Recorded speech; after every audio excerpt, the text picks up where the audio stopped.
वाराणसी शहर में धार्मिक आस्था और भक्ति का अनुपम दृश्य उस समय देखने को मिला जब बालाजी पैलेस से भव्य श्री श्याम ध्वजा यात्रा का शुभारंभ हुआ। यात्रा में हजारों की संख्या में श्रद्धालुओं ने भाग लेकर बाबा श्याम के जयकारों से वातावरण को भक्तिमय बना दिया।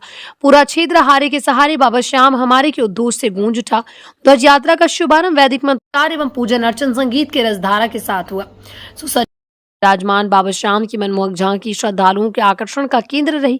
जगह जगह पुष्प वर्षा कर यात्रा का स्वागत किया गया। भजन मंडलियों द्वारा प्रस्तुत मधुर श्याम भजनों पर श्रद्धालु झूमते नजर आए। इस अवसर पर समाजसेवी शैलेश वर्मा ने अपने पूरे परिवार के साथ शोभा यात्रा में शामिल होकर बाबा का आशीर्वाद लिया।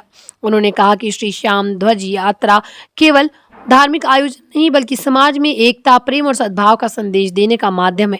उन्होंने आयोजन समिति की सराहना करते हुए कहा कि ऐसे कार्यक्रमों से नई पीढ़ी में सांस्कृतिक और आध्यात्मिक मूल्यों का संचार होता है। यात्रा मार्ग पर सुरक्षा और व्यवस्था के व्यापक इंतजाम किए गए थे। स्वयंसेवकों ने श्रद्धालुओं को सुव्यवस्थित रूप से आगे बढ़ने में सहयोग किया। कई स्थानों पर जलपान एवं प्रसाद वितरण की व्यवस्था भी की गई। महिलाओं, युवाओं और बुजुर्गों की भारी भागीदारी ने आयोजन को और भी भव्य बना दिया।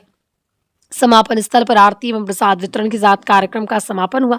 आयोजन समिति ने बताया कि भविष्य में भी इसी प्रकार भक्ति और सेवा के भाव से कार्यक्रम आयोजित किए जाएंगे। श्री श्याम ध्वजा यात्रा ने एक बार फिर काशी की धार्मिक परंपरा और सामूहिक आस्था की जीवंत तस्वीर प्रस्तुत की। शोभा यात्रा महमूदगंज बालाजी वन से लक्सा स्थित श्री श्याम मंदिर में पहुंच जहाँ भजनों की सुरंगा बहती रही।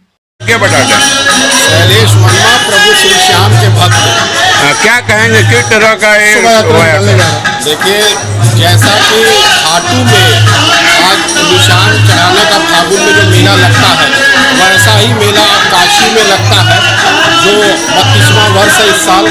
और हमेशा परिवार में मेला लेके निशान लेके चढ़ाते हुए 21वां वर्ष है।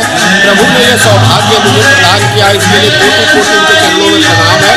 और मेरी प्रभु से आग्रह है कि प्रभु हमारे घर वालों को, इस शहरवासी को, इस देशवासी को, सबको निरोगी रखे, ऐश्वर्य प्रदान करें, सबके घर में अन्न धन जन की वृद्धि करते रहिए। शैलेश जी, शोभा यात्रा कहाँ से शुरू होगा, कहाँ जाके समापन होगा? देखिए, ये बालाजी उपवन है महमूदगंज, यहाँ से निशान लेकर के सारे भक्त यहाँ से चलेंगे। वो निशान ले जाने के समय गणेश भगवान की स्तुति करते हैं, भगवान हनुमान जी की स्तुति करते हैं और स्तुति करके भगवान श्याम के नाम का निशान लेकर के यहाँ से चलते हैं। जो लक्सा स्थित खाटू श्याम बाबा के मंदिर में ले जाकर निशान चढ़ा के अपनी जो भी मनोकामना होती है उसको वो कहते हैं, बाबा इसको पूर्ण करते हैं। ये सर्वथा सत्य है। यहाँ इस साल कैवा साल बनाए रहे? ये 32वां वर्ष है निशान बाबा को चढ़ते। पहले इसका आयोजन बांस फाटक कोतवालपुरा से होता था, वहाँ से निशान जाती थी लक्सा, लेकिन भीड़ जब बढ़ने लगी और जैसा कि आप देख रहे हैं यहाँ इतने भक्तों को बाबा ने बुलावा भेजा है,